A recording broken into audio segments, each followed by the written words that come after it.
Hey guys, I want to show you a quick review on the Syma F3. This is a single rotor compared to what most people are used to, or the dual rotors. The single rotors are much faster. They're a little bit harder to fly, but they're going to have much better performance than your dual rotors, or also known as coaxial. I'll go ahead and put a link to Amazon in the description below where you guys can pick this up for under 40 bucks. This Syma F3 does come with two batteries. These are little 150 milliamp hour batteries. The cool thing about what Syma did is they put them inside a plastic case. This makes it a lot easier to actually fit them inside the helicopter. You'll know if you're putting in the wrong way because they just won't fit.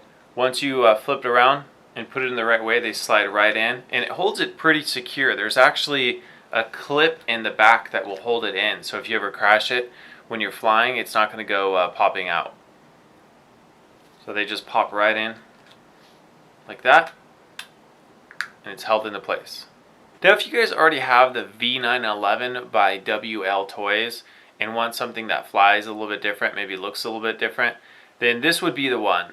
Syma, I've trusted Syma for a long time. I have a lot of Syma helicopters and quadcopters, and they've never disappointed me. They always make really high quality products, and it shows with this one. They claim that this one's better than the V911, and there's a lot of things I like better, some things I don't, and I'll get into those. And I'll also show a flight review in just a couple of minutes, but I'll get into this. First thing that stood out is the metal bar back here.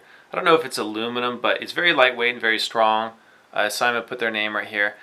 And the tail rotor, if you look, there's like they put like a rubber around it to protect the little tiny wires. On some of these helicopters, the little wires are exposed and they can easily be broken off, but Syma did a really great job protecting those. The skids are very nice. They're flexible, but they're not flimsy. The V911, they just seemed kind of wiry, but these are really nice. I noticed when I land on this one, it's very easy to land and not have it flip over. One thing I really like also about the F3, they put this cool little, I don't know if you'd call this a swash plate up top, but it looks really nice. It's really sturdy. The blade size is about the same as the V911. And with this helicopter, you're going to get two flight modes. You'll notice on the remote,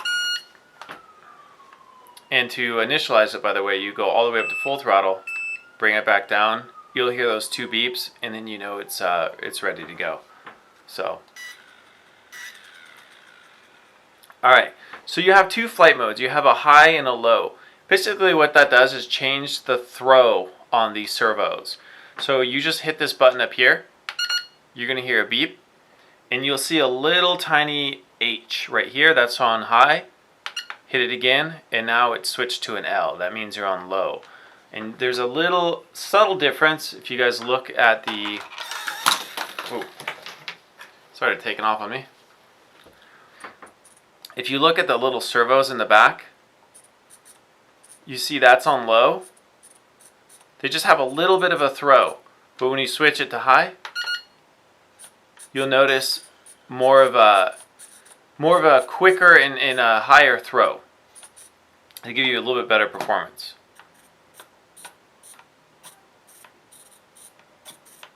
And that's another thing I like about the Syma, and I believe the V911 does this as well, but these are actual servos. I know some of the quadcopters will actually put little motors in there that turn. It's kind of like a corkscrew, and that's how they control the swash plate moving up and down. But the servos, I feel like they give you better digitally portioned control. They're much smoother and much more predictable. You guys have these trim tabs here, here, and here, and here.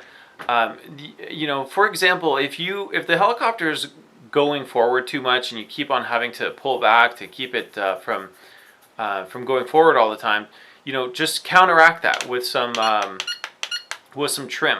Once the helicopter's flying level without having to touch anything except for the throttle, then that's when you know your helicopter's trimmed, and that's when you can start flying it around and enjoying it.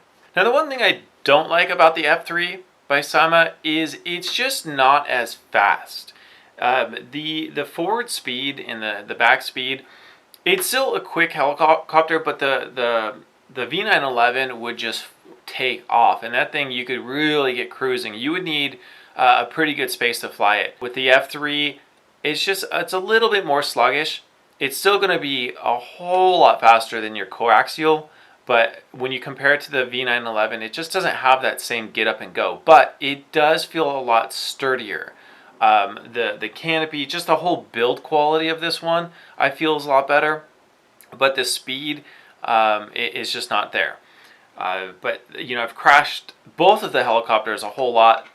If you're going to compare which ones could crash the most, I feel like the Syma F3 would win. It just feels a lot sturdier. And the cool thing is, and a lot of the helicopters have this, but they have the dual charging port. So, you know, you just plug both your batteries in at the same time, connect it to a USB on your laptop or your cell phone charger, and you know, you got about 60 minutes of charge time. Flight time is pretty decent with this 150 milliamp. About 5 to 8 minutes. Really depends on if you're flying it outside, fighting the winds. You know, that's going to determine your flight time. But pretty good for such a small battery and such a small helicopter. All right, now I'll show you guys first an outside review, and then I'll fly a little bit inside. I hope you enjoy. Thank you.